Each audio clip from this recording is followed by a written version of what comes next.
Hodge podcast. I'm your host, Steve Hodge, and joining me as always is my co-host, cousin and lover, Kevin Hodge. Oh, hello, everyone.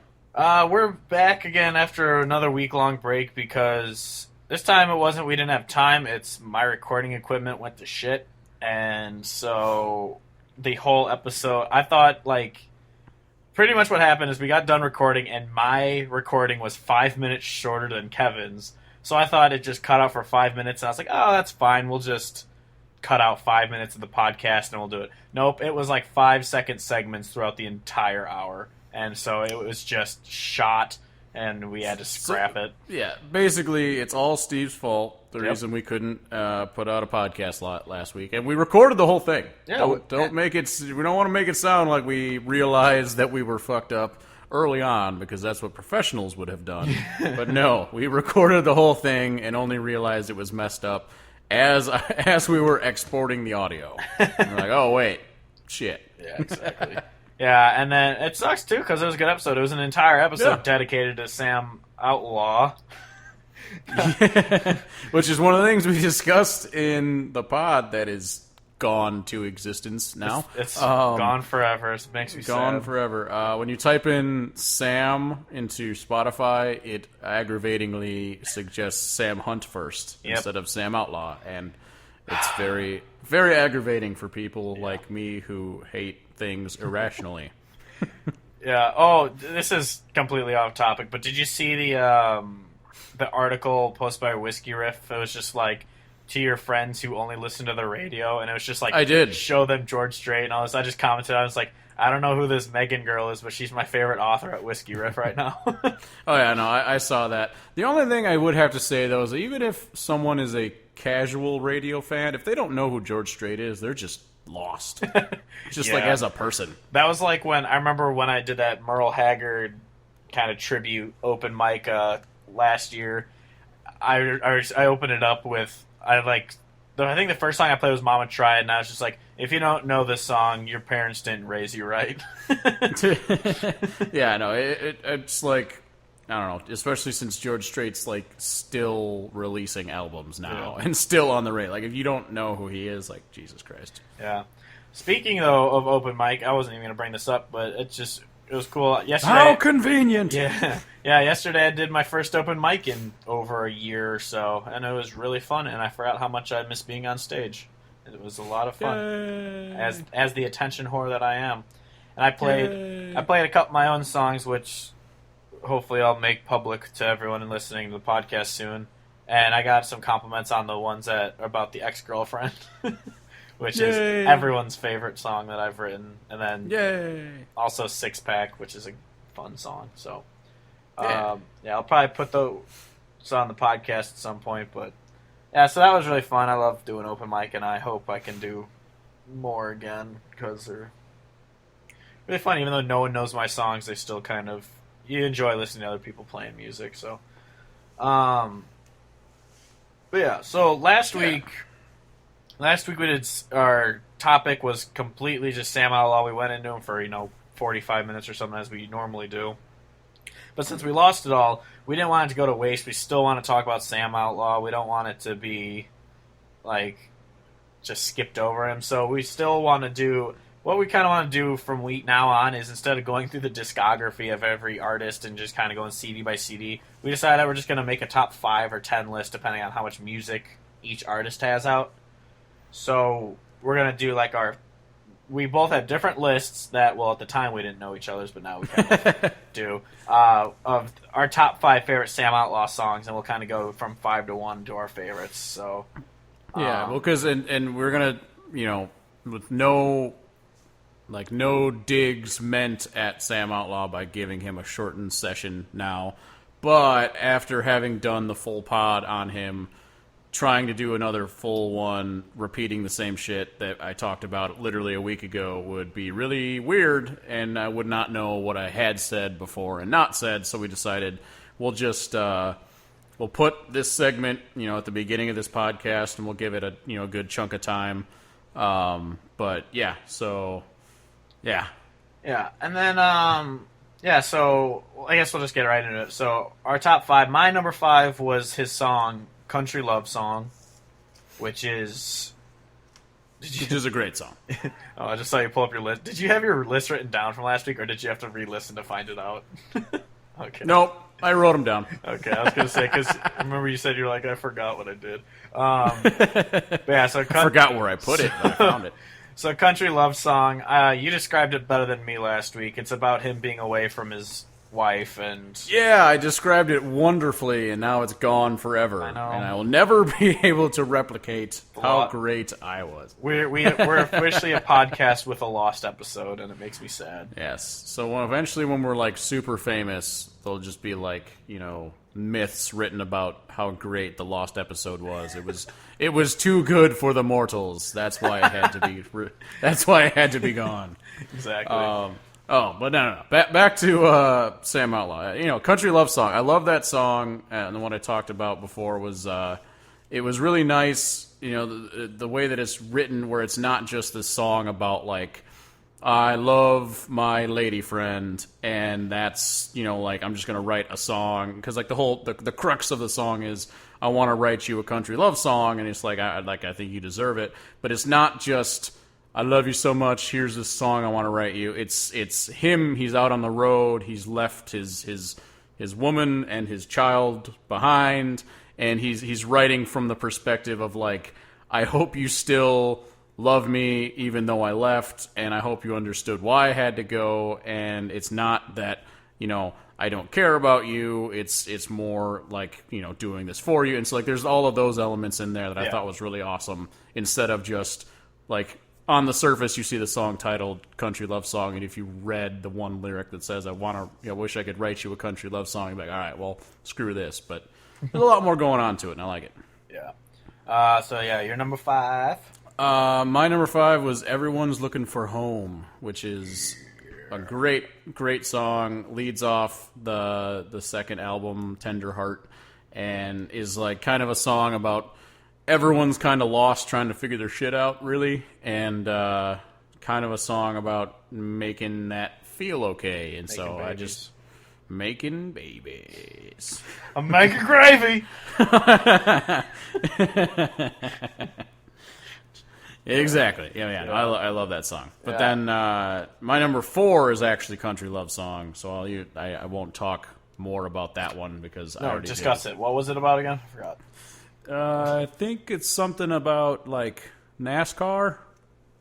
I do love NASCAR. So my number 4 was Bougainvillea, I think. Which is just this kind of... It's a love... Because he likes stupid flowers. Yeah. It's kind of like a love song, but like a love for a friend. And it's about a friend. He doesn't remember her name or really much about her, but he remembers the flower. Friend. Yeah. But it's kind of like... But he remembers the flower that was always there when they were talking and all that. And that was growing near them. And it's just a really, really nice song. It's just very relaxing. I think it's a pretty sweet song, too, because he's just, you know, thinking back about his, you know, younger days and just, I can't remember this, I can't remember that, but I can remember this one thing. And the fact that he picks a flower, obviously, to as the thing he remembers, you know, goes with the sweetness and the beauty and all that good stuff. Yeah. So then your number 3. My number 3 was Diamond Ring. That sucks. I hate you. Well, god damn it. But I love Diamond Ring because it was, again, where on the surface it kind of sounds like one thing. It's sweaty. Damn it. On the surface he was calm and red. God damn it. But no, what I was gonna say was on the surface is you hear the song. It's about like him being like at a bar or whatever, and like a girl asking him to dance, and then he goes out and dances with her, and then like the chorus is about how he doesn't see a ring on her hand, and so it kind of just sounds like from there it could just be like, oh, he's just gonna try to pick this girl up and, you know, do whatever. But then if you look into the lyrics more, it's more about, you know, he doesn't really want anything more at this point in his life, and she's clearly one who's like looking for way more, and he just like he feels guilty about the whole situation because he knows that he's not the one that she's looking for at that point in her life. Yeah. And I just think it has that extra layer of songwriting to it that it is nicer and better than the crap that is on the radio, because I can't go 10 minutes without giving shit to the radio, basically. Yeah. And then my number 3 is Ghost Town, which is a lie that you have it at number 3, but whatever. Yeah, it should be like number 15 because it sucks. Ghost Town is just it's just I don't even know what to say. It's the song. It was the first song I ever heard by him. It has to be 2 years ago or something. I heard it, and I've just been obsessed with it ever since. But there's just 2 that have stuck with me more than this one. But this song was the one that I was obsessed with him. It's the one that got me into Sam Outlaw. It's just an amazing song. Yeah, and I'm the exact same way, where it's the first one that I heard by him. I thought it was amazing. I still listen to it the most of any of the songs. I mean, Sam Outlaw, he's got 2 albums and an EP out on Spotify. All of it's great. I would really recommend people just literally go through all of it. Just check it all out. It doesn't take a super long time, and you will find music that you like, even if it's not the the ones that we're pointing out here. But yeah, so like Ghost Town was the first song I heard. I thought it was amazing, and I just it's got a really good tune, and it's just a really good song. Yeah. That one. That was the one that I had at number 1. I feel like I should point that out because. Well, we're getting there. Yeah. You're number 2, though. Yeah. Number 2 was Two Broken Hearts. It's one of those songs where, to me, it kind of felt like, in terms of style, kind of George Strait-ish, because I feel like he's got a lot of those songs where it's 2 people who are lonely and have recently been dumped or whatever, meet at a bar. I've never been dumped. Shut the fuck up. Hashtag I got dumped. Jesus Christ. But the 2 people meet, and they, the Let's Fall to Pieces Together type songs. That's why I was saying George Strait. And so it's one of those where the 2 broken hearts meet, and you try to decide to be lonely together, which is an oxymoron, but whatever. Yeah, so it's really good. Yeah, my number 2 is Kind to Me. It's just pretty much about it's on his EP, which came out even before his first CD, and it's just kind of about him pretty much getting rejected by a girl and her being kind of rude about it, and he's like, well, you could at least be nice about it, type thing. And why you gotta be so rude? Because in true Sam Outlaw fashion, a lot of his songs actually are kind of funny, but they're sang with such they're just kind of so sad sounding, but you don't realize that it's not actually a sad song that he's singing. Mm-hmm. Oh yeah, because it's kind of got that soft, sound to it. None of his music's very aggressive or anything. Because so it was the lyrics are, I tried to test you with a smile, you pretend you didn't see, and then I could have dressed a little nicer, brushed my favorite hat, I could have sipped Budweiser, shot Maker's Mark instead, and all this kind of stuff. It's I could have been better, but can't you just be a little nicer about this? And so it has a little humor to it. I know it's not on your top because we've already gotten to, I already know your list, but I know you talked about your honorable mention was Jesus Take the Wheel. And, yes. And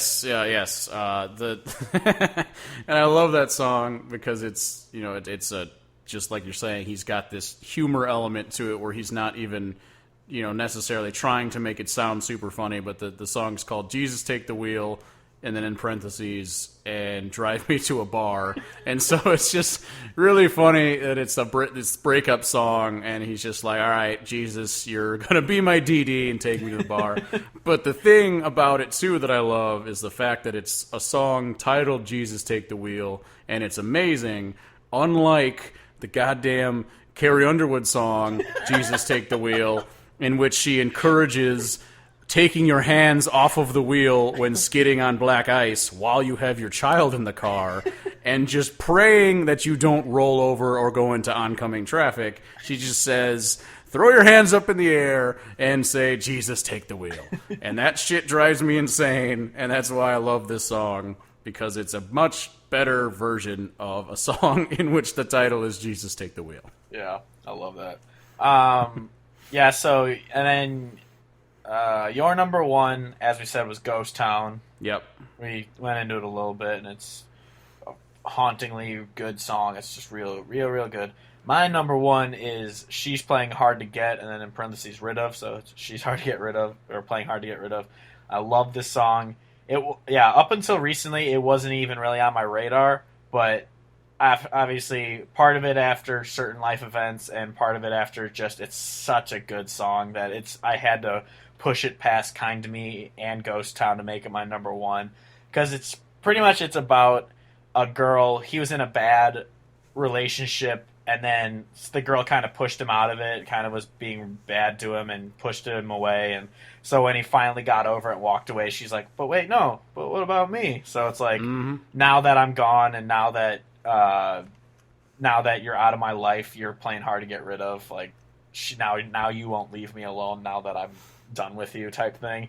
And it's because I know both you and I have been in that situation in our lifetimes, even if not recently, we have been there. And it's just a perfect song to connect with. So that's my favorite Sam Outlaw song. Yeah, and that's a song that I like it a lot for exactly the reasons that you said, the lyrics, the story, the relatability, and it's just a great song. And so that was one of them where it's in my honorable mentions that I wrote down, I swear. Yeah. But it's, these other ones were just ones that I've listened to more, and I don't know, making these lists is proving to be tremendously difficult, which is kind of funny. Like, especially like with Sam Outlaw, he's got 2 albums and an EP, and we're just going to try to pick 5 songs. And so it's like, well, he doesn't have that much music, so picking 5 shouldn't be that hard. And I listened through all of his music 2 to 3 times when I was compiling this list, trying to figure out what I should do. And even like now, looking back on the list that I had made a week ago, I'm kind of like, I don't know if I want to move some stuff. Yeah, it's especially so since we're doing this now, we're going to kind of post them on the social medias about so like we can like publish our list and show it to people even who don't listen to the podcast, just to kind of be like, hey, these are good songs you should be checking out. And like just recently I posted we didn't do it in our episodes, but I posted we made top 10 lists of our favorite Brad Paisley and Zach Brown Band songs.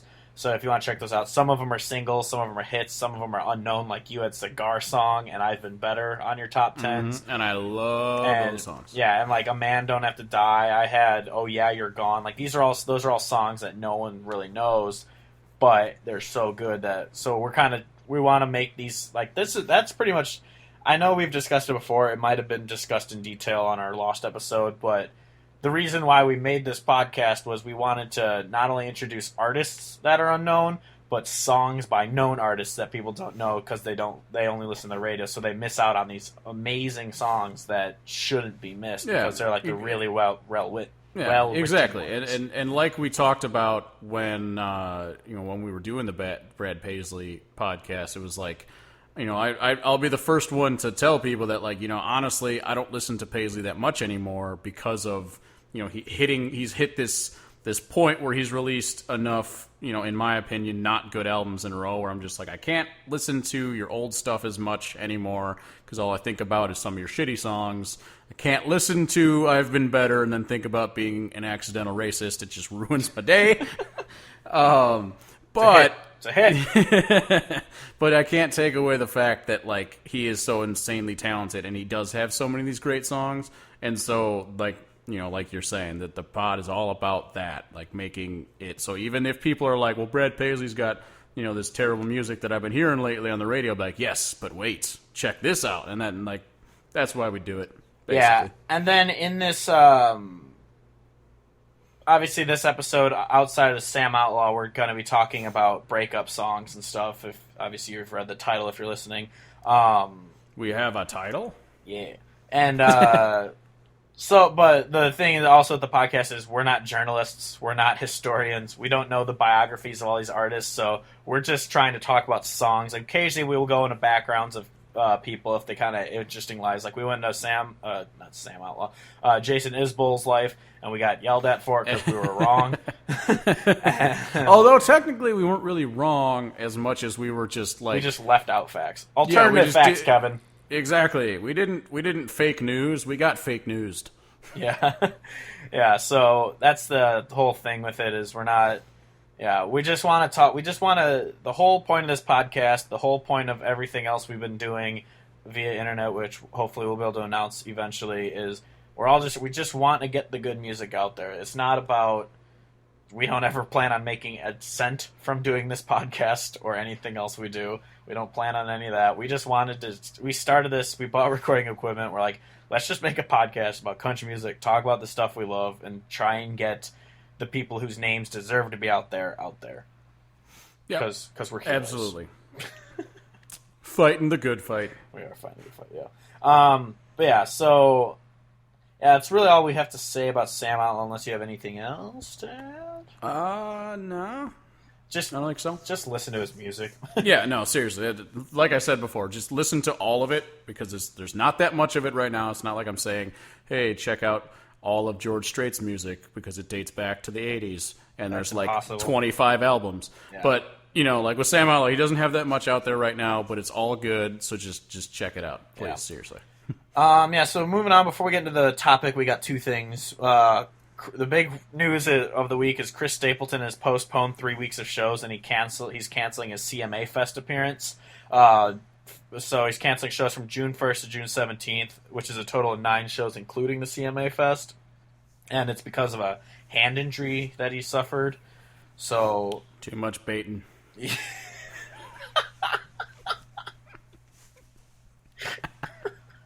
Damn it. But yeah, it's kind of odd because it's like, I mean, yeah, he plays lead guitar in a lot of his songs, but and he's really good. Why can't he just have someone play for him for 9 shows? No, I thought that was interesting. When I saw the headline, I thought it was like, well, he must have something with his voice because like that's the one thing he can't. He had a vocal replace. strain last year, I think, where he had to cancel a few shows. And I was like, that's probably why it is because that's the one thing that you cannot do without. Yeah. Like he has to. And so I thought that. The second thing I thought was, thank God he didn't extend that to cancel the show that I'm going to, which is in like September or something, I want to say. He's playing in Moline in like September or something like that. Oh, that's right. Yeah, he's playing the iWireless. Yes. So I got really nervous of that, but when I find out now that it's a hand injury, like, it'll be fine. We'll be good. Wait, speaking of September, before we get into your concert story, we got our tickets to Medicine Stone. We are officially going to Medicine Stone. I cannot wait. The weekend long concert deal that we talked about that's in Oklahoma that's basically wall to wall great music entire time. There is not a single bad artist there. Yeah, so we're going. So anyone who's listening who also wants to go, let us know if you want to go because we're totally down with just getting a giant 9-hour drive. Gonna road trip our way down to Oklahoma. Oh, it's only like 7.5 from here, though, right? From no, Iowa? it's 11. 9 from Iowa. It's 11 from me. It's 9 from you. Yeah, whatever. It's only 9 from Iowa, and we'll party and shit. Yeah, I mean Hayward's only 7, so it's an extra 2 hours. So it's whatever. That's the line. It's too much. Yeah, but it's for a weekend of camping out and listening to amazing music, so I'm okay with it. But yeah, so we're super excited for that. It's gonna be amazing. But yeah, absolutely. Outside of that, 2 weeks ago, Kevin went to a concert. Yes, and I did a really awesome job of explaining the story on the podcast that's gone forever. I should just find that clip and just put it in here, and we can just move on. Exactly. Yeah, I know. But no, I went to this show at this new bar that's in Davenport called the Triple Crown Whiskey Bar and Raccoon Motel, and that's legitimately the name of the bar. I'm not shitting you. That's what it's called. It's a really small place. It's got the vibe of, like, honestly, like this bar that's been there forever kind of feel with, like, it's got an old Hams bar mirror type thing that looks The greatest awesome. beer in all of existence, Hams. Born in the land of sky blue waters is his tagline. So, which is also from Milwaukee. So whatever. But no, so I went to the show, and the two people that played the first was Sean Costanza, and he was really cool. He was really good. He went up there with just him, a bass player who had this tiny little ukulele-looking thing that ended up being a bass, and it was really confusing, but it was a bass. Weird. And then this steel guitar, and so I was like, well, if you're gonna pick three instruments, like that's perfect, because he also played guitar while he sang. But he was really good. He's apparently from Burlington, Iowa, which is cool because Iowa things. I guess I'm an Iowan now. But the thing that I would say is check out his latest album. Shit, I should probably look that up so that I can tell you what it's called. His new album came out. It's called Silver City Drive. He played a lot of songs off of that album. It was really good. I would Silver say City. I want Gold City. Well, too damn bad. We're from Iowa. But the song Think About It was really good, and I would say check that song out just as a song to check out.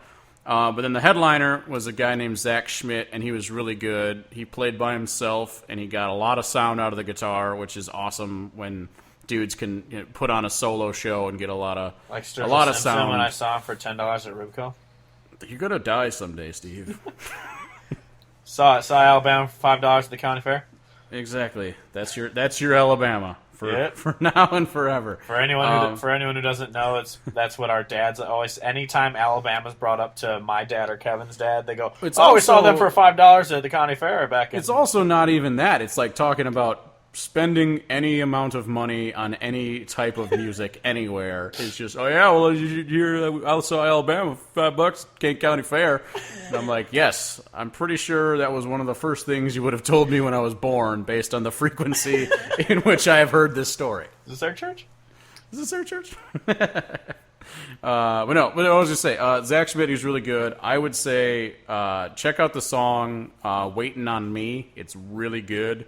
His album has like an actual backing band, so he's not solo on all of it. So it's got a full sound to it. He's really, really good. But the cool thing was, after he got done with his set, he got off the stage, went to the bar just to like say hey to people and grab a drink, and he started talking with me and Jay, and we just like started shooting the shit. And then he said that he was in Davenport the last time, and he liked the arcade bar that we have, the Barcade. Yeah. And we ended up going over to the Barcade and playing bubble hockey with him for like an hour, and he's a really cool dude. So I wanted to give him a shout out. He is not listening because I didn't tell him that we had a podcast.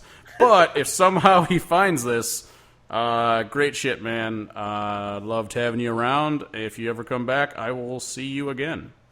And so it was a really cool night. Yes, exactly. It was an awesome night. Yeah. So that's awesome. Always, that's the other thing that's always awesome about. I know we've beaten this horse to death 5 times over, but about small venues over large venues and smaller artists over huge artists. It's not like we had a whole podcast about that. I know, right? It's just the smaller artists who haven't exploded and have 20,000 people creeping on them all the time. They're so more personable about everything. Yeah, because I mean, like it makes sense because they're trying to expand their listening base, and the easiest way to do that is to be cool. I mean, like think about it. He didn't have to do what he did, and it was really nice of him to do so. But obviously, I'm going to remember that night and just like the whole concert and think about it more because of how cool he was. And like even if he just talked to us and didn't come play bubble hockey, but still, like that's a great way to expand your listening base and gain some real legit fans. And that's what's awesome about those smaller venues, especially like the bar. I cannot describe the size of this bar better than saying it's basically the size of my apartment and might be smaller than so that, it's a actually. Mansion. Exactly. Property values out here in Iowa are very low, so it's very easy to have a huge place. Yeah. Oh, but like speaking, I guess, of the smaller artisan type things, is this is just random. Luke Combs posted that video of everyone singing along to, I think it was Hurricane, probably. I think it was. At Joe's bar, he had a release party concert on Tuesday, I believe, of this week, and I didn't go, but he showed the video, and it was a sold out crowd, and it was a Tuesday. When we saw him on Thursday over a year ago, I even commented this on the video. I was like, when I saw you over a year ago, it was like a year and a half almost. Yeah, it's been close to a year and a half, and I was like, it was dead when we saw you there, and now it's a sold out bar, and it's just really cool that he's exploded that much in that short of time. Oh yeah. I mean, because that was an amazing show that we got to see. Yeah, I mean, obviously we've sniffed our own farts about Luke Combs a lot, saying because we've been listening to him for close to 2 years probably now. Yeah, because when we found him, again, to fully insert my head into my ass and talk to you guys for a while, when I found him, I want to say that all of his songs on Spotify had in the single-digit thousands streams. And he only had the Dipton EP and the Way She Rides EP, and those were the only ones that he had out at all. And Hurricane wasn't even a thing yet. Yeah, well, because I still remember this was even after a while of us listening to Hurricane when it hit 10 million streams on Spotify, and now it's well over 50 million. Probably. Oh yeah, well, because even when we were listening to it, and we thought it was like a huge hit when it was in like close to 1 million. Like, it hadn't even charted yet. And, like, now, as far as, like, chronological order on the radio. Exactly. Like, it's literally right now. And it's like, shit, man, we heard that song a year ago and have been jamming to it. And right now is when it became a number one. Yeah, and not to sell myself again, but when I did open mic yesterday, I sang Hurricane. And I was like, I sang this on stage a year and a half ago. No one knew it. And now it's the number one song on the radio, which is just really fucking cool. Because I even heard people singing it yesterday, even though the bar that I do open mic at, they're not a huge country bar, so a lot of them don't know the songs. But it's a very hipster bar. Yeah, it's a very hipster bar. But they have really good beer, so... Because they do. Because we are craft beer snobs. Yep. So if anyone's listening to our podcast just now for the first time, they're probably thinking, fuck these guys. They sound like arrogant douchebags. Don't worry, we drink Coors Light more than anything else. Speaking of which, I need to buy more of that.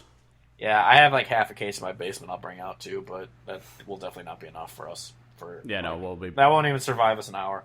Nope. Literally, it won't. It really won't. It's physically impossible. Nope. Yeah. But yeah, so that was, like I said, that was just cool that, like, because, I mean, even when we liked him on Facebook, he had to have maybe 10,000 likes on, and he now has 250,000 likes on Facebook. Yeah, it's honestly interesting to be on this perspective of it, because I can't think of a different artist that I would have tracked like this. Because, like, even, like, the one I think about is, like, when we saw Chris Young open for Josh Turner and Alan Jackson, we could tell this guy was going to be big. But at that time, he already had 2 albums out. He had been on the Nashville Star thing, so he was kind of famous there. Because his single at the time was The Man I Want to Be, and that one went pretty high. Exactly. And then, because I remember he had Voices out before that, which didn't do well, but then he re-released it after The Man I Want to Be because he had his name out there finally, and then it went number one. Yeah, exactly. So, like, that's really the only thing I can compare it to, because there's no other artist that I've, like, tracked from that small to as big as, like, he seems to be going. Yeah, definitely not. It definitely wasn't as small as Luke Combs, but the other one that we definitely tracked and then obviously subsequently stopped listening to was, Sturgill, but Brantley Gilbert. Oh, because I remember we were listening to him before he re-released Halfway to Heaven with like that deluxe edition, because we had that CD back when it was an unknown CD pretty much. Well, yeah, because when it came out and it was like brand new, we were like, oh yeah, this is some stuff. I remember hearing Kickin' the Sticks like a year or two before Country Must Be Countrywide became like a single that put him on the map. I also remember when I was back in the days of, like, I would use YouTube to get all of my music. Yeah. And then I would totally legally use the internet to take YouTube audio and turn it into downloadable songs. Yep. Again, totally legal.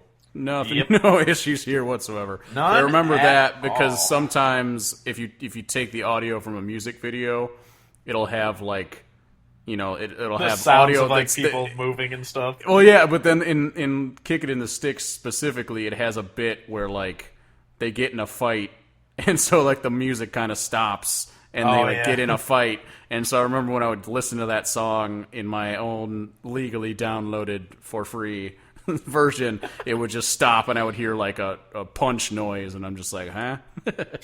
I don't think Brantley Gilbert needs our money anymore. Yeah, no, I don't think he does either. But yeah, so that was our rant of the day. But yeah. So we could get into the topic of the week. Well, half topic. Our first half topic was Sam Outlaw again. Yeah. Second half topic.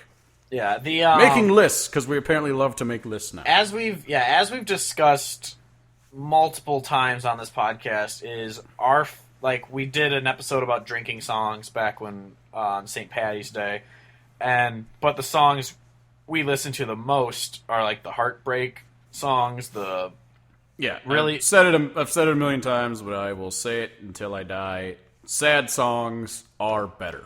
It's just a fact of life. Sad songs have better writing. They mean more. Sad songs are better songs. They just are. Yeah, Nothing wrong with happy songs, but happy songs are more dime a dozen kind of variety, whereas sad songs, those are the songs that you hear and they stick with you forever and just, have so much more weight and meaning. Yeah, the heartfelt songs, like Shut my the playlist, which fuck has 129 up, Steve, followers. I hate you. But yeah, but though getting into it, the thing, because we wanted to make like just another list of our favorite heartbreak songs, and then we decided to branch it off into moving on songs because they're kind of separate mindsets in a way. Some of them are confusing. Some Yeah. songs you listen to are kind of in that range where honestly I'm expecting, because this is like we said earlier, usually when we're going to do these lists, we're not going to tell each other what is on them. Yeah. So I would not be surprised if we have some interchangeable ones where I have it on a moving on and you have it on a with a breakup or whatever. Yeah. Because some of them are really interesting, but we, like you were saying, like we did want to have it kind of broke up into those two realms, because there, as far as the direction we kind of took with it was like we've both gone through heartbreak, and so you kind of have you kind of have that in your mind where you have the time when you're just really down right after it's done, and you have these songs that you want to listen to at that point, and then as you're getting better, you have these other songs, like, we're going to get into it, but you eventually hit that point where you can listen to the songs that are just kind of like, fuck you, and feel good about it, rather than just be really sad still, and be like, Yeah. So, but Kevin, I've never been sad. Country music is about drinking and driving trucks, so why would I and ever painted be on sad? blue jeans Yeah. and mild rape. Because all these college girls, they just want to bone. So Exactly. They're good to be objectified. Yeah. Why not? yeah, so yeah, so we'll go into the breakups first. It's going to be interesting, too, because with Sam Outlaw, we had, a limited set of songs to choose from, but when we made these lists, we literally could pick from anywhere and whatever, and so I don't know what the hell's on his list. He doesn't know what's on mine, although he probably knows a couple of, I know he knows all of the songs I'm going to list, Yeah. but he doesn't know what's on it, and so You this actually could be might, interesting. You actually might not know all the songs I have on mine because I'm a Oh, hipster. look who's the uber hipster now. Yeah. But yeah. So to know how difficult this is, I'm honestly not trying to do this to plug another fucking Spotify playlist, but I have For the one. love of God. I made a playlist pretty much right after it ended with my most recent relationship. It's called Heartbreak Country, and I looked at it. It's 351 songs. So I had to choose from 351 songs to get 10. This was yeah. impossible. Oh no, that's how I did the same thing. Because you have your playlist, called Saddest Damn Songs? It's just called Saddest Damn Songs, and it was just when I couldn't sleep one night, I just felt like making a playlist, and I literally just started going through and adding all the sad songs I could think of to it. And so that's I did the same thing as you, where that's where I went to first. Yeah. And I think I only have like 100 something on that, but still, I was like, all right, I got to find 10. Yeah. And this isn't even all of them. Like, there's so many other ones that I was looking through too. Oh, yeah. Just like, Honestly, down the road, we're probably going to have to do a part 2 of this, of just 10 more, because it's impossible to. Well, it's a classic, George Strait 50 greatest hits. Oh shit, here's 22 more kind of situations. Yeah, exactly. We'll definitely we'll have to do a Heartbreak number 2 or something at some point. Yeah, for sure. Heartbreak the Deuce. Shartbreak. Shart Week? We're going off track. All right, let's get into it. I want to be famous enough to make shirts, because then we can have a shirt that says Shart Week on it. Are you sure that we can't already now make shirts that just say Shart Week on them? I might make that shirt just so I can have a shirt that says Shart Week on it. All right, what about... We got Shart Week. What if we also did Squart Week? But then I'm going to have to make a cartoon version of that guy going, Squart.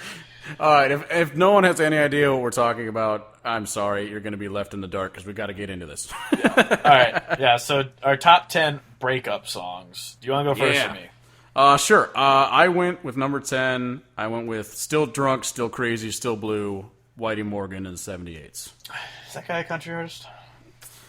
One could say he's the honky-tonk artist to see. That rhymed. That is actually, I think that's the song that got me into Whitey Morgan. I think that's the first one I ever heard by him. Really? Yeah, I think so. I heard Sinner, and that's still my favorite song by them, because I'm absolutely obsessed with it. And I know we've mentioned them before, but I haven't really gone on a long rant about them.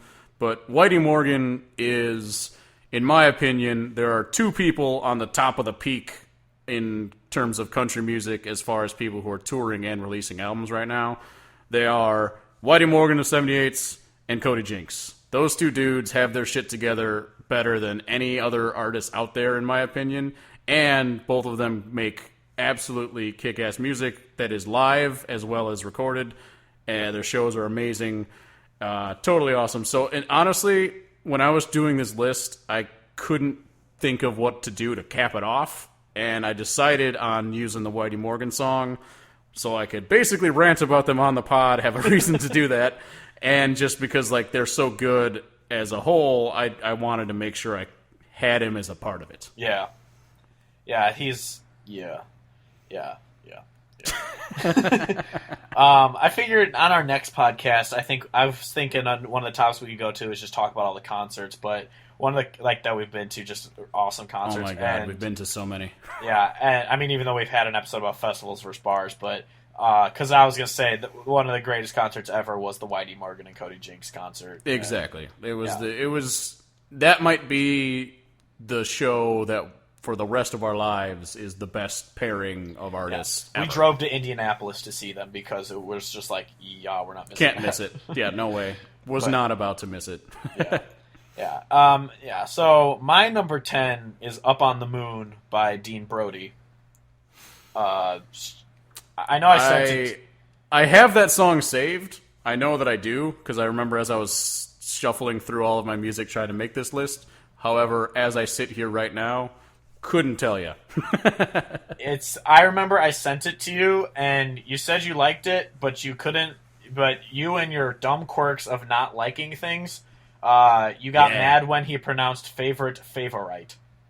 Oh, I do remember that. Fuck that guy. Actually, that was another episode I was thinking we should do sometime. Is international things that I hate. International country artists, because he's Canadian. So I was thinking we could do because you got High Valley, the Divorcees, Dean Brody. You got Ags Connolly from the UK. You got all these kind of awesome international country artists who are doing it better than some American. Oh, Coulter Wall is Canadian, I'm pretty sure. Yep. Yeah, He's so like amazing. do stuff like that of artists who are not American who are making better country music than half the Americans in this. So I was like, we could do an episode on that sometime. But yeah, so Dean Brody, Up on the Moon. It's pretty much just like he's at a bar and he sees his ex-girlfriend there kind of enjoying herself, and he says, I wish that we were strangers so I could walk up and ask you to dance, but even though I'm only like 10 feet away from you, I feel like I'm up on the moon. Like, it's just a really good kind of post-breakup, like, I'm not over you and I see you out in public type song. I gotcha. Yeah. My number 9 is That's What's Working Right Now by Trent Tomlinson. Yeah, that one barely missed my list. It was in like the top 20, and I was like, because it's honestly for me, it was like, even though I only heard this song like a month ago, probably something. Yeah, you showed it to me. So yeah, like, and so it hasn't been that long. It's still like it's such a good song, and especially like from the perspective, what basically the song is about. He is tore up over the loss, being left, having his heart broken. Pretty much, the girl said she's not leaving him; she's leaving him for now, and so he's like still torn up because he doesn't know what's happening. Well, not exactly, but the line is he's at the bar and he's drinking and he likes what the drinking's doing to his brain because it's changing it in his mind from her saying that she's leaving to her saying that she'll be back in a little while, and he's just lying to himself. I was listening to him a bunch today. That's the way it goes. It's an amazing song, but that feeds into the rest of the point of the song where he's doing all this stuff, and in the back of his mind he kind of knows that everything sucks. But if he stays at this bar and keeps drinking, that's what's working right now, and that's what he's going to do to make himself feel better. Well, I'm an idiot. Because as we know, I'm not good at catching messages in songs, even though I write my own. At least you know the messages in those songs because you're making them. Until you write a song that means something completely different, and I have to call you out and be like, "What the fuck are you talking about?" It's like that South Park episode. It's like, this book is so right wing. It's like, well, it's as far left as you get. Exactly. Yeah, but my number 9 is Red Light by David Nail. It won. See, and like I know that one. I don't know. That one. I don't know why I don't like David Nail. I just don't. Because you don't like people from Missouri. That's it. I knew it. Yeah. He. I don't know. I think he's awesome, but this song. It's pretty much like. He imagined when he got dumped, it would be like pouring rain. He expected it to be like this big emotional thunderstorm type thing, but instead he's sitting at a red light on a Sunday afternoon and it's sunny out and everyone else around him is all happy and everything, and he's just like, his whole world, I think the lyric is, his whole world is crashing down while the whole world around him is just like enjoying itself pretty much. Yeah, and that's a type of song that I feel like has been done, and I like that whole deal. Like, it's a beautiful day for goodbye kind of thing. Yeah, yeah, I can dig it. I just it as a song itself, not my thing. Yeah, I don't know why you don't like David Nail, but yeah, you don't.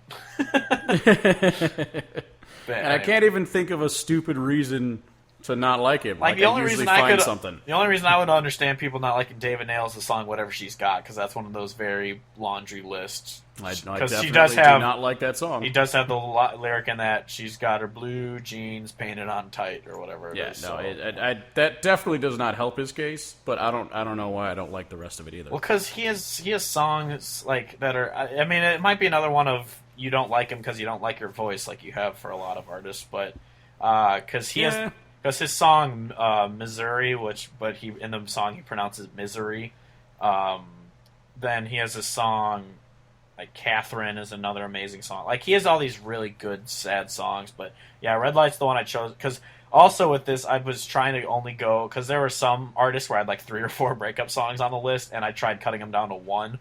So there are other songs by David Nail I could have included on it, but I went with Red Light. Okay, yeah, I gotcha. Well, 8. Fair. 8. My number 8, The Grand Tour, George Jones. Oh, yeah. Classic classic song where he's basically just talking to, like, he's inviting you into his home, and he just is walking around pointing out all the different, places where she used to do this and we used to do that, and so now the house is empty and he's heartbroken. And it's basically George Jones has some of the saddest songs ever. He Stopped Loving Her Today is one of the saddest songs ever made. But as far as a pure breakup song, I felt like this was a better breakup song in terms of the sadness from the breakup, whereas He Stopped Loving Her Today is, he got over her by literally dying, and he lived his entire life. It is just pain and misery, and it's like, oh my God, it's so sad. Yeah, it's a great, great run. My number 8 is Sure Felt Like Goodbye by Zane Williams. That one. I don't know if I know that one. You don't know? What? No, I know Zane Williams, and I know that I've listened through all of his music, but I can't remember that one in my brain right now. I posted on Facebook like a week ago. Well, I don't watch everything on Facebook. Well, pretty much it's his girlfriend is saying goodbye to him. I need to look up the lyrics. So pretty much, all right. So the first verse is, well, I guess if I'm being honest, it has been a little while since she gave me one of those carefree smiles, not the ones you see in the pictures, but the one she saved for me that said, "Here in this moment, you're all I hoped you'd be." So, and then it goes into like the pre-chorus of, "Still tonight when she said she needed a little time, letting go for good never did cross my mind." And then the chorus is, okay, yep. But so the goodbye kiss that lingered a little too long, the tear in her eye said, "Tell me what's wrong," and she drove away without looking in the eye. So he said, like, "I'm not sure, but it sure felt like goodbye," because it's like, which honestly, not to get too personal, but that's pretty much exactly what happened to me. I just need a little time, but I was just like, it just feels like it's done. Like it does. Yep. There was nothing there saying it's going to continue. It just. So Sure Felt Like Goodbye. So when I posted on Facebook, she got very angry that I posted that song. I was like, I didn't tag you in it. I just posted it. Granted, it was definitely situational, but real hard to read between the lines there. Yeah, but so that song, it's just depressing as shit, and it's I do know it. I just, when you said the title, couldn't think of it, but I gotcha. Zane Williams is great. He's definitely one to check I saw him open for Aaron Watson, and it was amazing. Shut your face. So number 7, I went with Jack Daniels, If You Please, David Allan Coe. Hey, I got to pick from anywhere, and so I had to go back to some of the classics. And Jack Daniels, If You Please. Daniels, If You Please. Because the great line is, Jack Daniels, If You Please, knock me to my knees. And so he's basically like, he got dumped, he feels terrible, so he's just going to get absolutely shit plowed at the bar. And I love it. And I love David Allan Coe, so I felt like I needed, like I was saying, I wanted to put certain things on this list, and I wanted to have a couple oldies, and so Jack Daniels, If You Please. That's my number 7.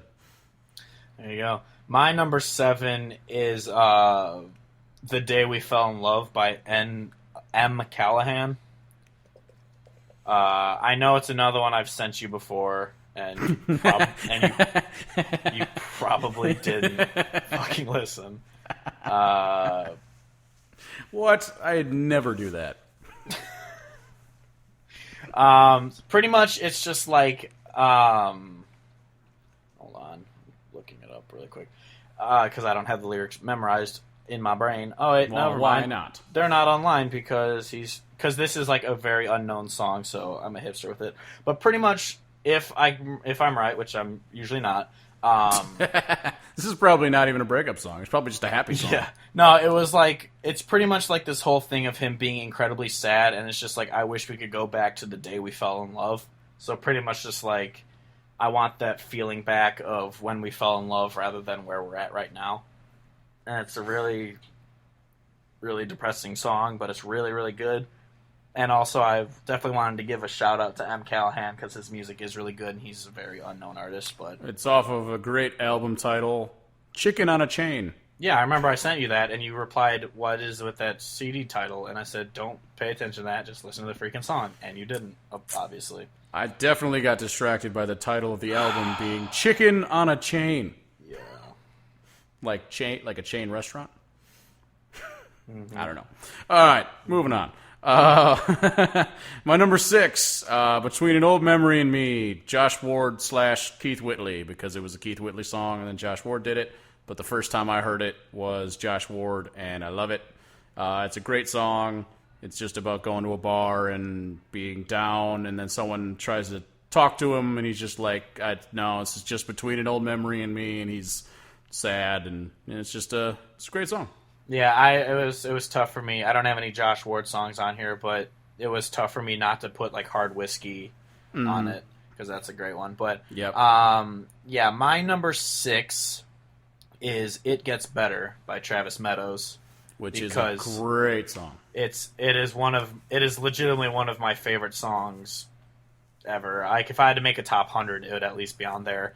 It's just this song of pretty much I'm going through all these motions that's supposed to make being post breakup like easier on you, and like I eat healthier, I pray a little more, I go to sleep early, I'm doing all this stuff that's supposed to make it better. I'm trying to meet people, and so it's just kind of like it gets better, but then he's kind of like, well, where is this happiness if it's supposed to get better? And it's like it's supposed to be inspirational in a way, but then it just gets really depressing. Which Travis Meadows is really good at writing depressing songs. Yeah, no, he's really good. I don't have any Travis Meadows, but I definitely considered putting either that or Minefield as a fantastic song. But I didn't, because you leaked that you were definitely putting It Gets Better on one of your lists, and I was like, nah, I'll let you put that on there, and then I don't have to worry about filling a slot. And anyone else, obviously, you guys said I want to do a Travis Meadows episode one day. He also wrote What We Ain't Got, which Jake Owen made famous. So yes, which is also a very good song that is also super depressing. Yes. So that was my number 6. It's just amazing. My number 5, I know you'll appreciate. Run Out of Honky Tonks, Justin Moore. Yeah. It's a great fucking song. Honestly, the longer that time goes between when Justin Moore was someone I listened to often, which was when I was a younger person, late high school. 9, 10. Yeah. Late high school, early college. He was one of my favorites. His first 2 albums I loved, and then he went downhill. I think that CD had to come out probably 2011 or so. I want to say it was when I was in college. Because we would drive out to Plano and just jam that whole album. Yeah, and I remember, that CD came out the summer before I went to Augie. Because I remember Run Out of Honky Tonks was a song I was listening to a lot post Sarah. Yeah. And, because I also remember we played it during pre-gaming at the Oasis a couple times because, I know we discussed it on the Drinking Songs episode, that it's, even though it's like a really sad song, it's kind of an it's a fast-paced that you can listen to. And like he kicks the chorus off with bartender set them up, and so you're just like, all right, let's go. Yeah. But honestly, like the more time that passes between then and now, I would say Run Out of Honky Tonks is probably the one Justin Moore song that I still do listen to a lot, because it's such a really good fucking song. Yeah, it's really love good. it. Yeah. My number 5 is 35 Runs Both Ways by Cameron Nelson. Another one. Kevin, honestly, I know you're not going to, but I'm going to tell you anyway. Listen to these songs that I'm telling you to listen to. All I'm saying is, in like how much ever time before we become super famous for this podcast, we'll make a super mashup of all the times that you tell me to listen to a song, and then we'll count how many of them I actually listen to, and it'll be a great time.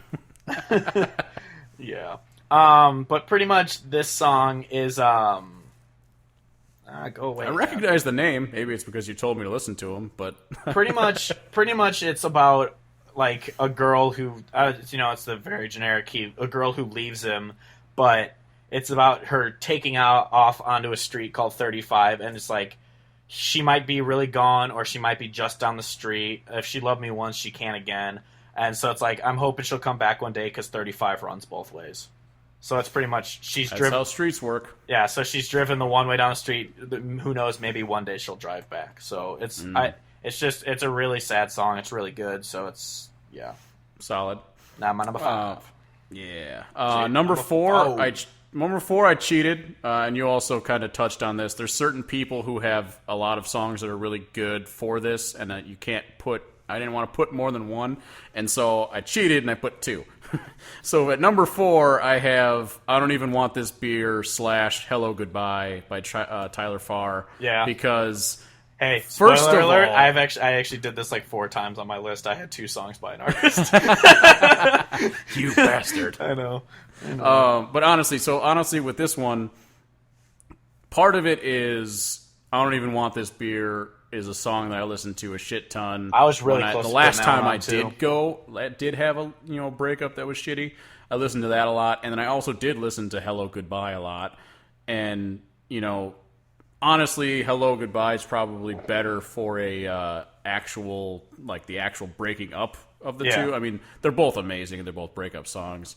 But the song "I Don't Even Want This Beer" is the one I listen to way more, and I still listen to a lot, even though Tyler Farr is not one that I really track as much anymore. That's one of my favorite songs. He has a reality TV around. show coming to CMT now. Good thing I don't have cable. Yeah, but I was really close to having. I don't want the beer. Yeah. My number 4, it was actually just like you had. Also, it was a really tough decision.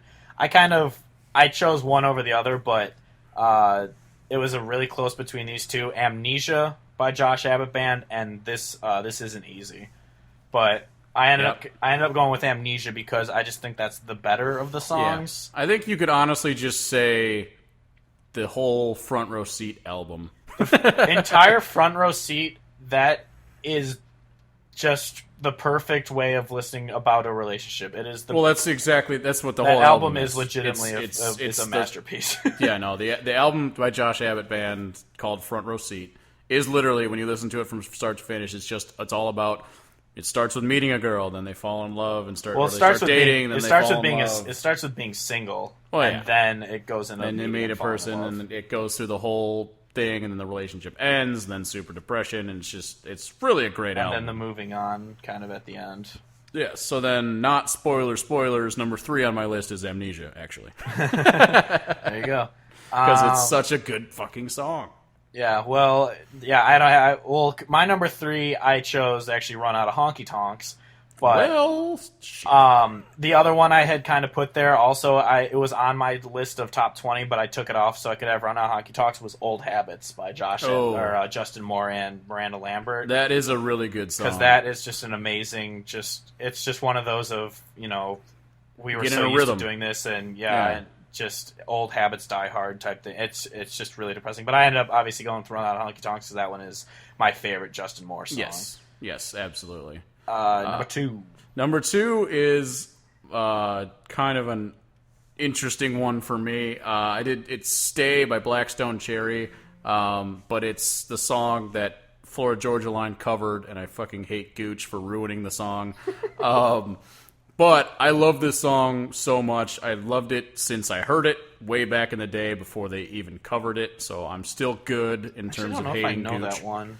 I told you to listen to it one time, and I know you at least checked it out partially. Yeah. Because I've listened to Blackstone Cherry a bunch. I texted you the lyrics one time. I remember, because it's, "If I wrote you a love song and sang it to you every day," and it's just like basically all of it is like, if I did all of this, would it ever be enough to make you want to stay? And I love this song because it was one that I listened to a lot the last time I did have a legitimate breakup, and so I had to include it on this list, even though it's more rock, southern rock. It's an amazing song. Well, yeah, actually, with you saying that, I should have said this at the start, is these top breakup songs, they're not what we think are the best breakup songs of all time. It's our favorite breakup songs. Yes, exactly. So if people start yelling at us like, "Why didn't you include this?" I'll be like, "Because that's not my favorite." Exactly. It's that simple. Yep. But, hi, Doug. Hi. My number 2 is "She Got the Best of Me" by Luke Combs. If you want to Hi, join, Kevin. If you want to join, Hello. you have to come over here and grab. And now Doug is on the podcast. Special guest Douglas Hodge, and we all know how I feel about the name Doug. Yeah, it's the stupidest name ever. All right, yeah, but She Got the Best of Me. That was obviously, like we said earlier, that was the song that got us into Luke Combs. That's the first song we heard by him. It's just an amazing song about, like, no matter who you meet or what you do, she got the best of me. Like, she's the one who got every good part of me, and now you kind of get the rest, type thing. Mm-hmm. We're going over our top breakup songs and our top moving on songs. She Got the Best of Me reminds me of that one crappy song about I got the boy, you got the man. What was that one?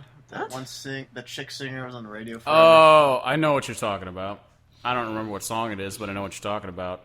However, I think that this song is way better.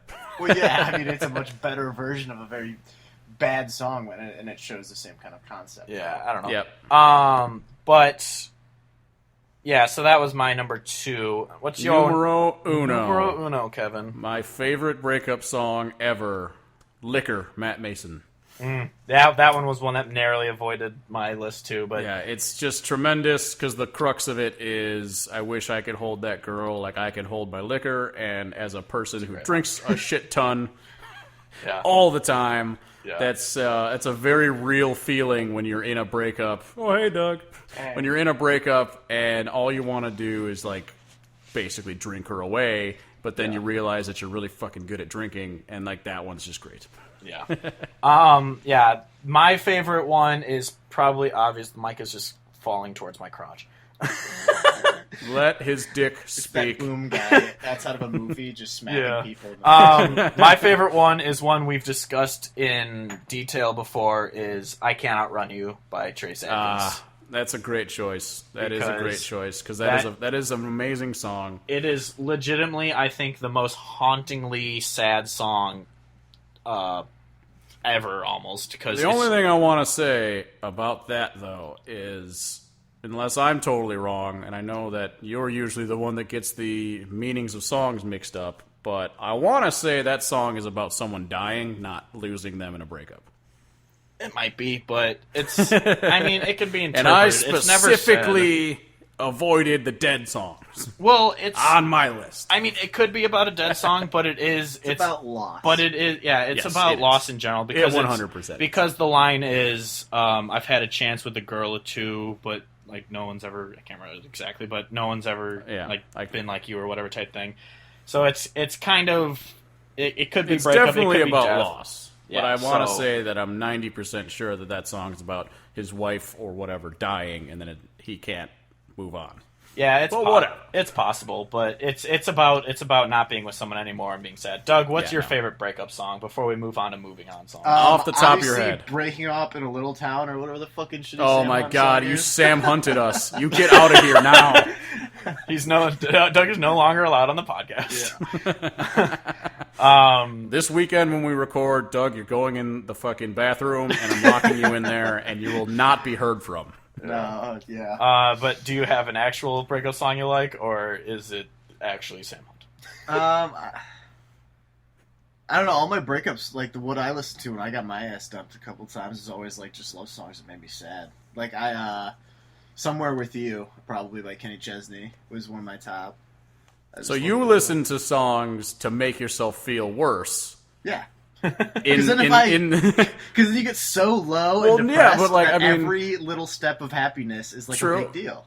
I get it. Except for I listen to these breakup songs that are about breakups because I'm relating to their pain, and I'm still going down, but I feel like I'm going down with someone. Whereas you seem to be like, I'm in this hole. Look at all those happy fuckers up there. Well, it reminds you kind of what you had, and then you also kind of balance it with what you can. I think actual breakup songs are more depressing than listening to love songs, because a love song is kind of what you feel, and I don't know. At least there's some feel that again for that split second. I get you. Surprisingly deep from I Could Be Your Doug, but all right. Yeah, I Could Be a Doug. I've been watching a lot of House of Cards lately, and they're pretty deep in that show. It's about a bunch of corrupt Democrats, so it's always nice. I have yet to finish the third season. We'll get around I want to say. Yeah. I finished. I'll get to it eventually. I finished the third season, and I never watched the fourth. Yeah. Third season sucked. Yeah, well, that's the thing. I couldn't get into it, so I said, "Fuck it." I'm in the Archer Vice season of Archer right now. That's a not great season. It's alright. Season 7's pretty awesome. Yeah, exactly. Season 7 is great. I watched 6 and 7, but I never finished 5. But anyway, all right. So moving on to the moving on songs. The moving on songs. It's pretty much they're songs that either cheer you up or they're songs that they're pretty much either I have moved on or I should be moving on songs. Yeah, and I think there's a really good song called "Sorry," written by Steve Hodge. That's pretty good about. Hey, that might be premiered on the podcast next week. We might have a live. Yeah, it would be live because we were going to Facebook Live it. Yeah, live. we're probably going to Facebook Live the pod next week. Oh, 5 live performancing. I am pre-gaming us for the live performance. Of course we're going to pre-game it. Oh, for sure. It's tradition. Every time me and Kevin do a podcast in the same room, it has to be drunk. That's what I was saying. The whole message of sorry is going to change to I'm sorry, I'm still drunk right now. Yeah, exactly. But anyway, moving on. Before we go into top move, I literally could not get it under 11 songs, so I'm having an honorable mention first, which is Staying's Worse Than Leaving by Sonny Sweeney. Because it's a great song. It's pretty much I don't know if you've heard it, Doug. It's pretty much like yes, I've heard that song. Everyone has heard that song. Yeah, well, so anyone who hasn't, it's pretty much like you have to walk out on this person because it's just getting worse and worse, and just staying with them is going to be worse than saying goodbye. So they are literally radiating you with cancer, so you have to leave. Yeah, so it's getting a little bit of cancer. So that's my honorable mention. But anyway, 10, go. 10. As I start this, you'll probably be able to tell that I think I took it from a different angle than Steve. Yeah, mine are usually more sad. Kevin's are more of a. Mine are going to be more. Yeah, so. Exactly. My number 10 is "Fuck You, Bitch" by Wheeler Walker Jr. I did listen to that song, and it is pretty funny. It's an amazing. It's the most tame song off that CD too. I know, but it's so great. It's literally what it sounds like. They broke up, and he's just like, "Yeah, well, fuck you, bitch." And he goes as far as saying, "Fuck your dog. I hope he doesn't come home." And he's at the anger stage of it's awesome. Overcoming depression. Hey, that's where I'm at right now, so it's all good. Yeah. It's sad, and then so that was my number 10. Yeah, that's great. My number 10 is I was torn between 2 by Dierks Bentley, but I went with "Gonna Get There Someday," which is pretty. If you have heard it, if you haven't heard it, it's pretty much just like I'm moving on. I met a different girl. I'm not super happy yet, but I'm gonna get there someday. So it's pretty much like I'm moving on. I'm not super happy yet, but I will be type thing. Word. And then Doug's doing the forgetting Sarah Marshall of moving his head up and down in front of the computer screen. It looks like something. But the other song that I didn't include that I was going to by Dierks was "Pray," because that's more of a happy moving on song of like, I'm past you, so I do honestly hope you're happy in the future. It's not like I want you to die type song. It's like I pray for your happiness and all that kind of stuff. I like that one, but yeah, I went with "Gonna Get There Someday" instead. Cool. Number 9, continuing my trend of fuck you guys, I went with "Mental Revenge" by Waylon Jennings and Jamie Johnson, because I didn't want to pick either of them because they both did it, and I love both versions. And they're both different, yeah. Yeah, exactly. So "Mental Revenge," it's all about, similar to "Fuck You, Bitch," I hope, and it's basically, I hope all this bad stuff happens to you, because then, even though I didn't do it, I'm getting mental revenge over you, screw you. So that's what I went with. Yeah, that is. Yeah, I didn't even think of that song. That's a good one. Number 9, Kevin, you're not gonna like this one, but I don't care. God. "You'll Think of Me" by Keith Urban. Well, dude, we've gone there. I don't give a shit if you don't like his voice. He has good songs, and that's the point of music, is to not sound shitty. Well, I like his voice. I don't think it's bad, so I don't. Sounds shitty. But that's a song. It's nice because it's pretty much just like it's like "You'll Be Thinking of Me, but I've moved on" type song. So it's I just like that kind of thing of it, because that's how I feel about a lot of things. It's like, well, I'm going to be fine, but you'll probably be in a mental hell for a while, so... I don't know. Keith Urban does have a song called "Tonight I Wanna Cry," so... which is also a good song. I almost included it on my list. You go cry now.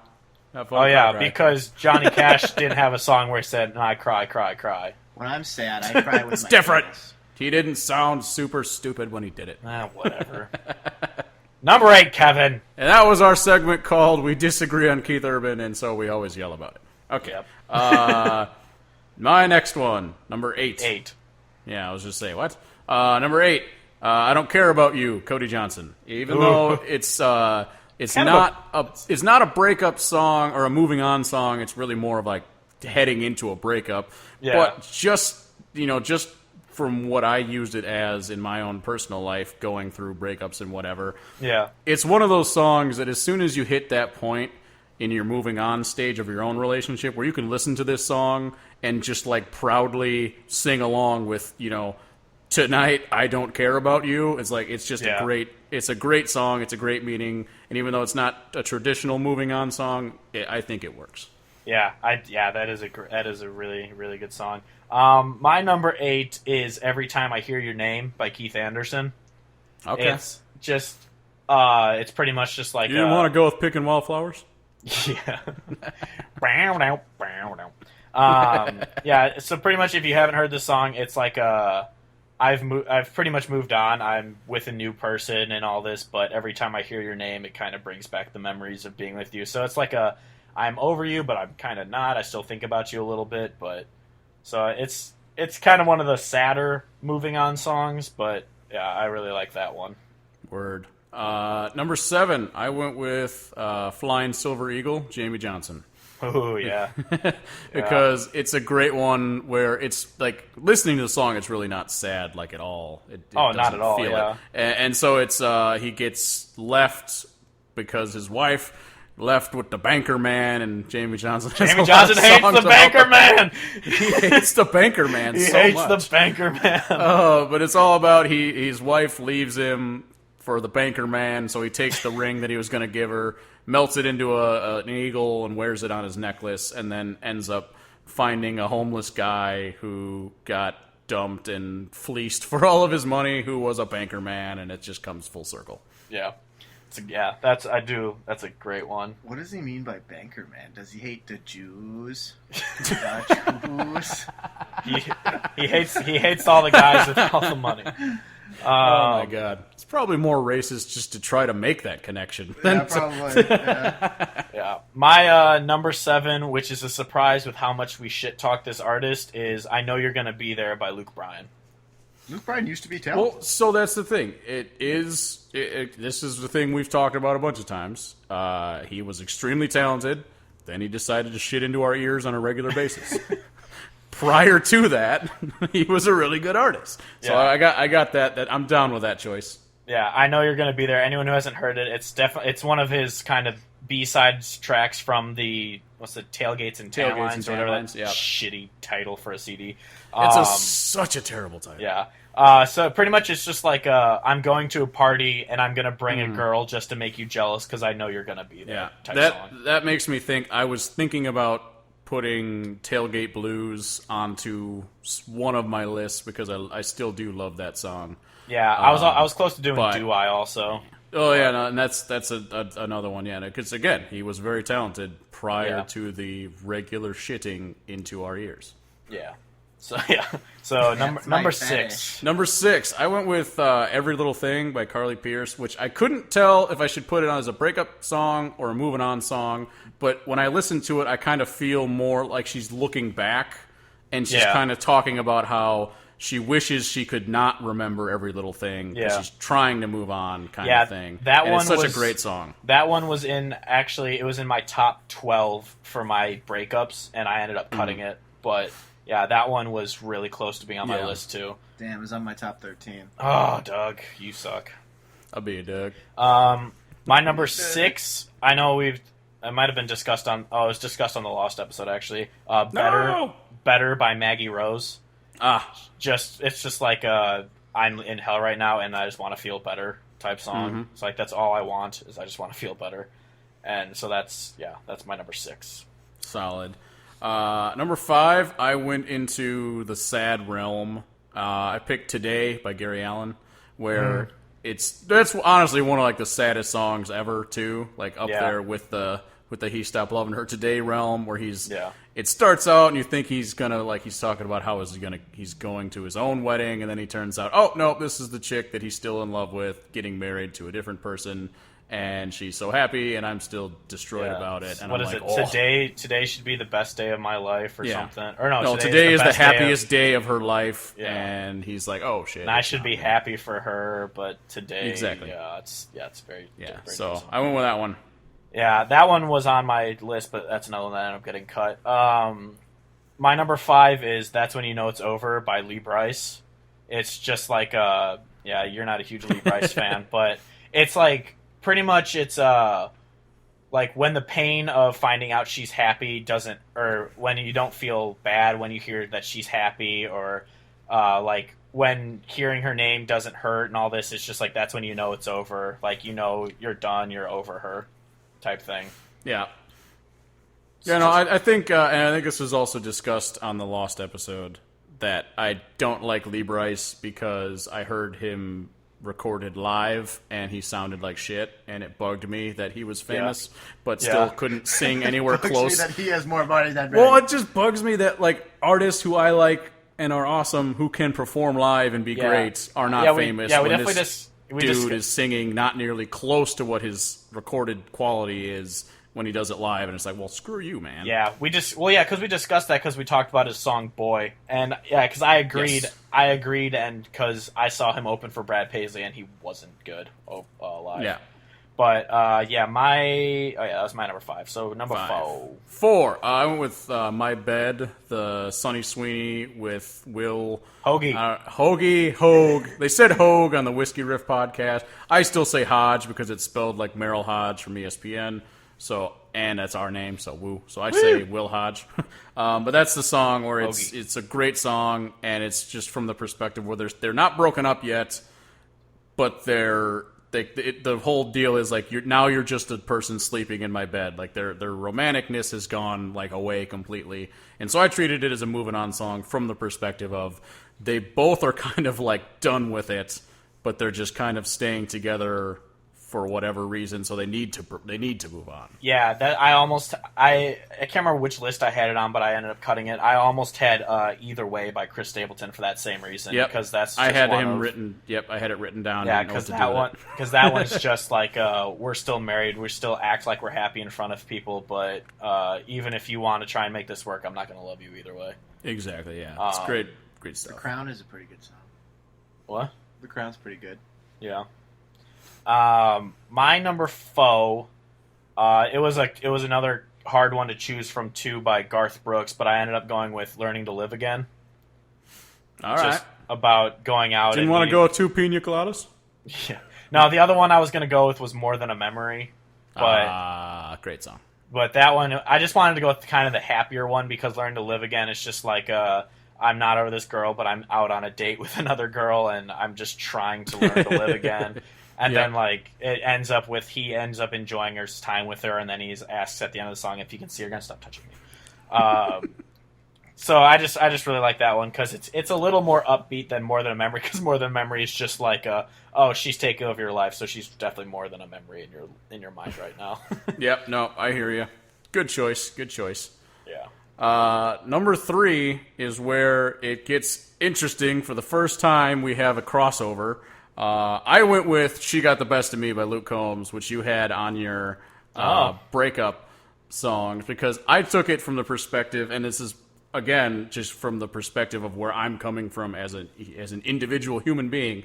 When I listen to that song, I think about it from the perspective of, he's playing these shows, because, it's she got the best of me, and what's left is, beating in this guitar.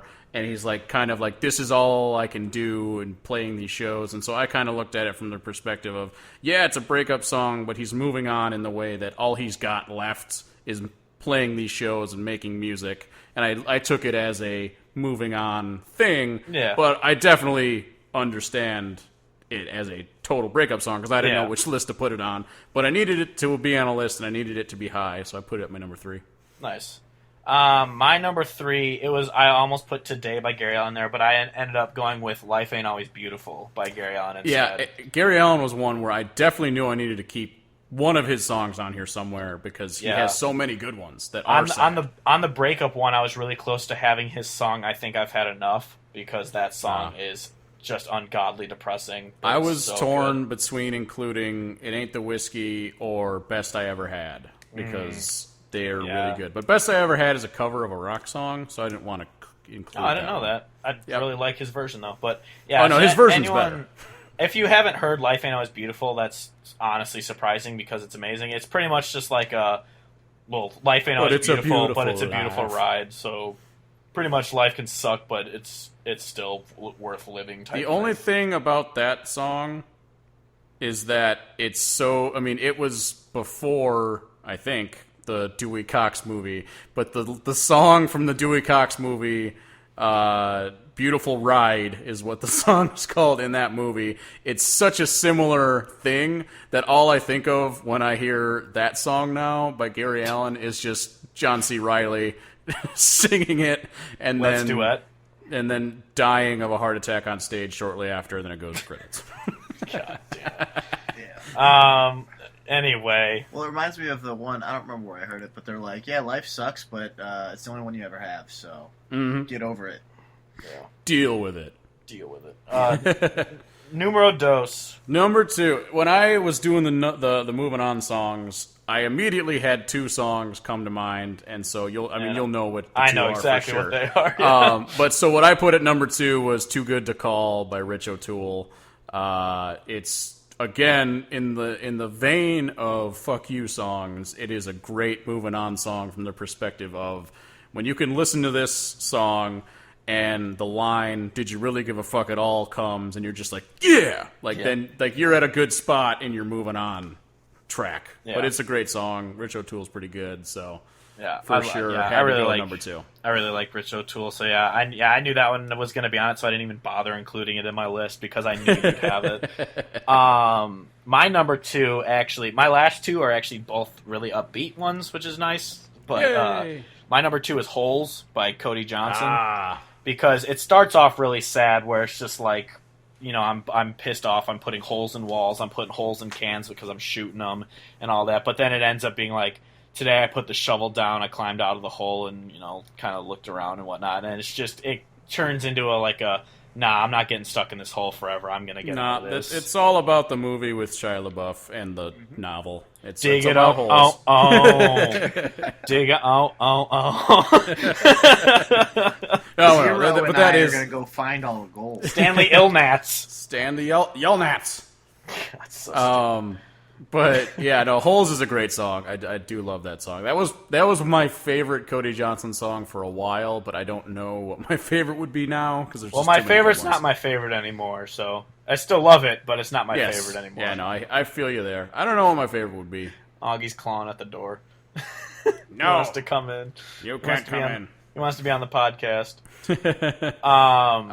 Number one. Number 1. Of course. "Sympathy," William Clark Green. It's in my opinion, and I texted you this. I was like, it is the moving on song. It is the quintessential moving on song. Exactly, because it's all about how this girl that had left him before is trying to come to him for support or whatever because she just got broken up with her latest boyfriend, and he's just like, I do not have any sympathy for you because of what you did to me, so it's kind of nice to see your life going to shit. And it's like I've been saying, through this list that I made, when you can listen to some of these songs and feel like, yes, that's what it's all about. And so "Sympathy" is like you said, it's the quintessential moving on song. It's fucking great. Yeah, my number 1 is actually one of his most recent songs, "It Don't Hurt Like It Used To" by Billy Currington. Oh, solid. Okay. Yeah, I do like that song a lot. Yeah, it's pretty much. I'm sure if you listen to modern country, you've heard it. It's just pretty much it sucks that we broke up, but it definitely doesn't hurt like it used to. I'm out drinking with friends again. I'm out doing this and that, so it doesn't hurt like it used to. And I remember I posted that one on Facebook, and I had 4 people comment I've never heard this song before, but this is the best post breakup song ever. I'm like, it's such an upbeat, just I don't even care anymore. I'm happy again type song. Doug, what's your favorite moving on song? What's your favorite fuck you ex-girlfriend song? Well, I mean, in terms of permanently moving on, it's a Whiskey Lullaby. Oh, good God! A song about drinking yourself to death, I guess. Drinking Me Lonely by Chris Young. And it's all about using it's that song versus He Stopped Loving Her Today, whereas like you try to realize how much do you hate the girl for dumping you, because if you go with Whiskey Lullaby, then it's like, yeah, well, bitch, you're going down too. Whereas He Stopped Loving Her Today, he's the one that dies, and then she apparently is still alive and fine. But, yeah, solid. Both of you going down hard. Cool. Yeah, I think there's no other way to get over a breakup, I guess, besides drinking yourself to literal death. So. Literal death. Solid. Yeah. All right. Yeah. Yeah, those are our favorite breakup and post-breakup songs, and we hope you agree. If you don't, yell at us via comments and shit. Yeah. Yeah, so this is a long episode, as I figured it would be. But real quick, we'll go into the albums that came out the past few weeks that we missed, and then albums that are coming out. First, we'll do what is coming out. First album is Brian Davis. He has an EP called Raise 'Em Up right now. I don't know if it'll be any good, but some of the songs I heard that he co-wrote with like Brantley Gilbert and stuff are really good, so I'll definitely give it a listen at least. Yeah, he got that one song. It's like, what's like You and Me Against the World or something like that. Against the World, yeah. Yeah. That's a really good song. He also has a song called Get Plowed, which is hilarious, and I want to say that I think I might have mentioned that one at some point. I think before. you mentioned it a couple episodes ago, yeah. But he's got a song called Get Plowed, and it makes me laugh. Next is 1,000 Horses has their new CD, Bridges, coming out. Solid. They have that one song, Smoke, which got played so many goddamn times when it first came out that you couldn't go 5 seconds without hearing it. They have one song called Tennessee Whiskey, which isn't like the other ones, which is good, though, still. It's good that it's not the same. Yeah, then these next two are the ones that are going to be competing for number one, I guess, even though we know who's going to win. First is Wheeler Walker Jr.'s Old Wheelers coming out. So he's got his new CD coming out with Summers in Kentucky about how he misses sitting on a face, getting sat on, face sat on or whatever. Which, as we've discussed, I'm not a huge Wheeler Walker fan. I appreciate what he does, but his whole shtick is, hey, look how vulgar I am, and it just kind of gets old. So I'm not a huge Wheeler fan. And I can understand that, but I'm less. Not to mention less against it. I mean, I like him more than Earl Dibbles Jr., though, I guess, because he's just another fake persona made up by a different person. So yeah, because at least Wheeler is like consistent, whereas Earl Dibbles Jr. is the alter ego of Granger Smith, who was an artist who tried to write a bunch of songs about not selling out, who then promptly sold the fuck out as hard as humanly possible. And now he's pretty much more... I'm pretty sure Earl Dibbles Jr. has more likes on Facebook than Granger Smith. Oh, I saw this quote from him that was like, this is when you knew that it was like, all right, time to cut any sort of ties to liking Granger Smith that you'd ever want to have. He had a literal quote that said, when the lines between Earl Dibbles and Granger Smith are blurred to the point where you can't tell who's who, that's when I've, like, made it. That's when I've done it. Like, that's what he was shooting for. And I'm like, oh my good God, fuck you, man. Jesus. And that yee thing got a little old after a while. And then finally, the CD that obviously we're most looking forward to, even though we're scared to listen to it, is Luke Combs' debut album, This One's For You, comes out. And we're scared because we are huge Luke Combs fans, but some of the stuff we've heard from him have just kind of been aiming towards him selling out. The good news is, like 4 or 5 songs from it are just the ones straight off of his Used to You EP, which is amazing. So at least there's that, except for the fact that it's not new music. Yeah. But, I mean, the other thing, the redeeming factor, though, is it's not really selling out because it's the same music he's always made. Because, honestly, on his first 2 or 3 EPs, he's had bad songs. Like, his most recent one, he has Beer Can, that's a terrible song. His last one, he had fun. He had Can I Get an Outlaw, which is a terrible song. And on his first one, he had The Way She Rides, which is that one is that one is terrible. That one is actually terrible. I feel you up. Red Solo Cup is a masterpiece, Douglas. Yeah, I mean, the only thing I can say is it was noticeable of a transition with the, what's it called, One Number Away, or something like that. It's his newest song. Yeah.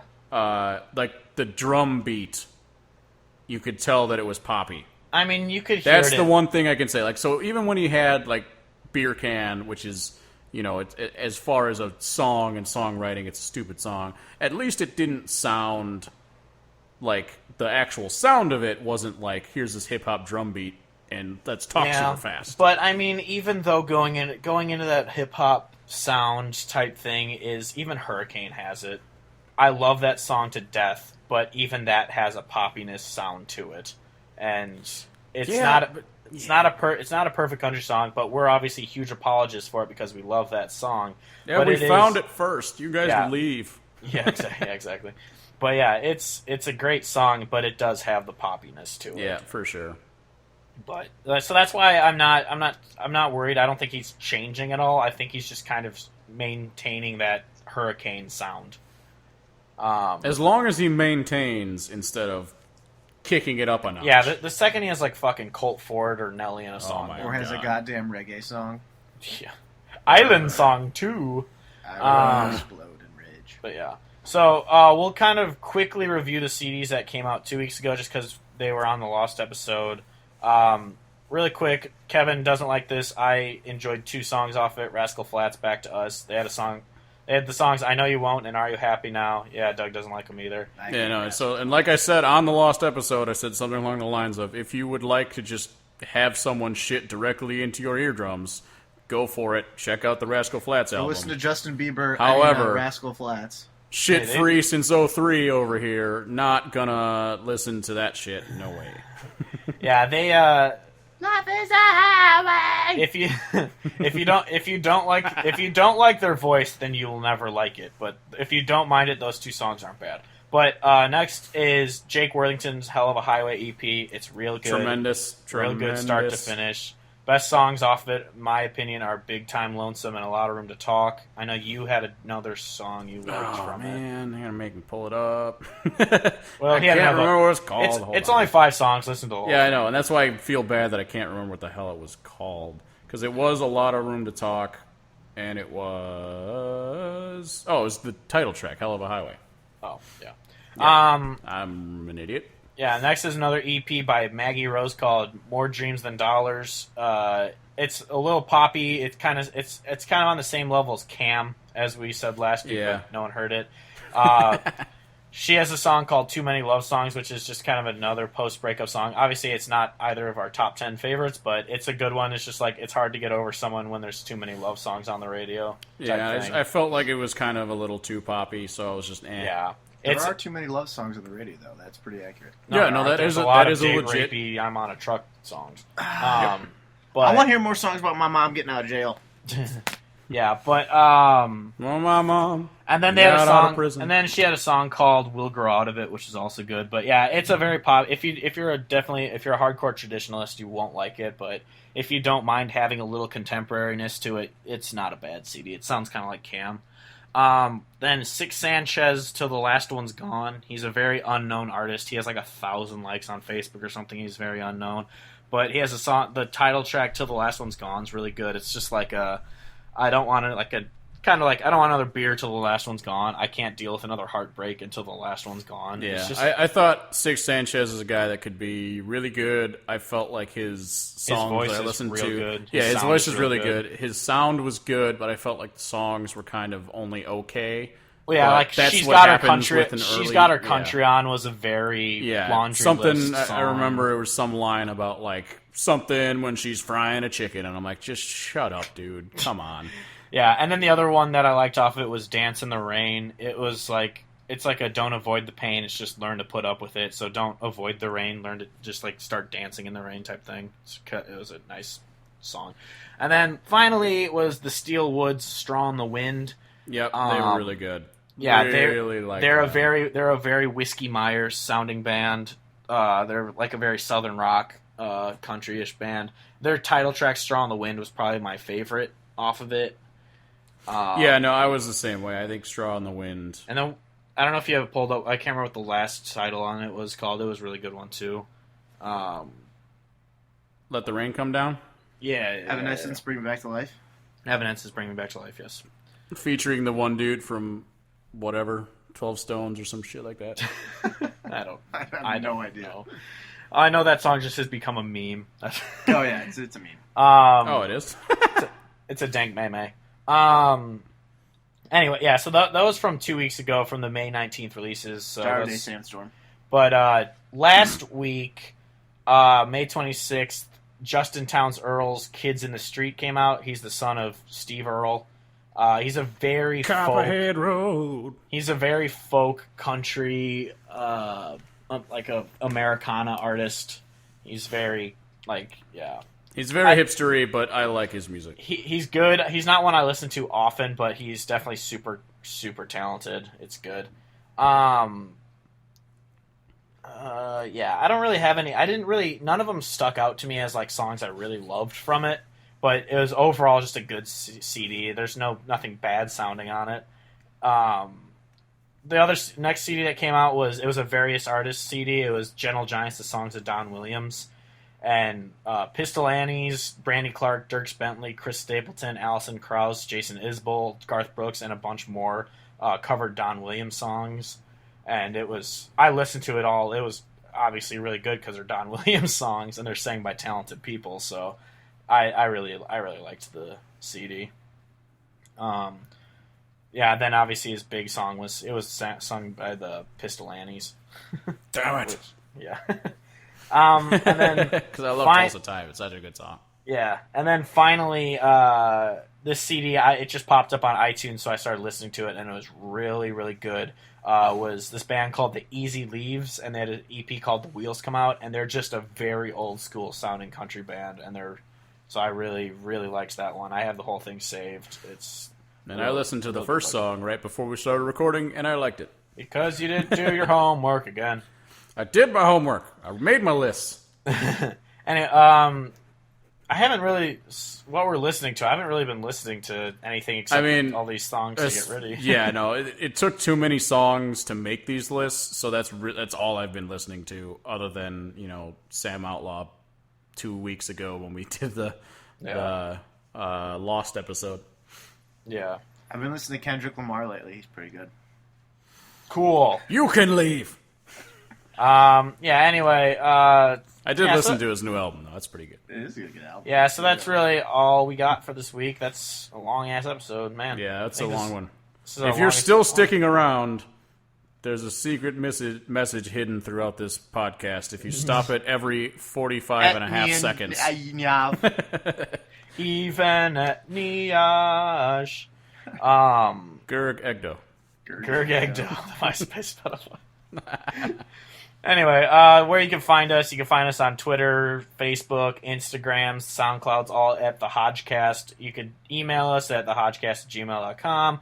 If you want to listen to the songs we tell you to, you could find our Spotify playlist. It's called Hodge Podcast Picks. If you want to buy our stupid shirts, tpublic.com/user/Clifftron. My Facebook Introducing the new shirts. Shark Week or whatever. Shark Week. Yeah. Yeah. Vile. It's only going to be able to be bought on Brown. Just brown shirt. Shark Week. Yeah. That's going to be it. Shark Week. And then I also need to make a shirt that says, "Is this Eric Church?" And then one that just says, it's going to be a wanted poster and it says Gerg Egdo.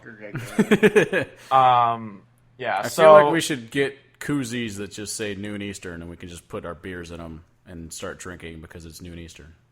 Ooh, yes, we are definitely doing that. Yeah, but anyway, yeah. If you want to find me on Facebook or Twitter, it's at Steve Hodge Music. Kevin is at Charchford, spelled how it sounds. Doug is part of the NSA, and he's finding everyone's secrets. Doug, middle name redacted. Doug can be found on Snapchat at FatFat69.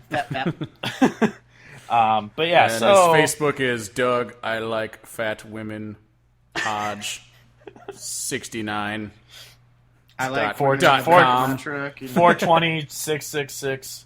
Blaze it. Dank meme. Blaze it up day. Dank memes melt steel 1v1 beams. me on Rust, bro. God. I think it's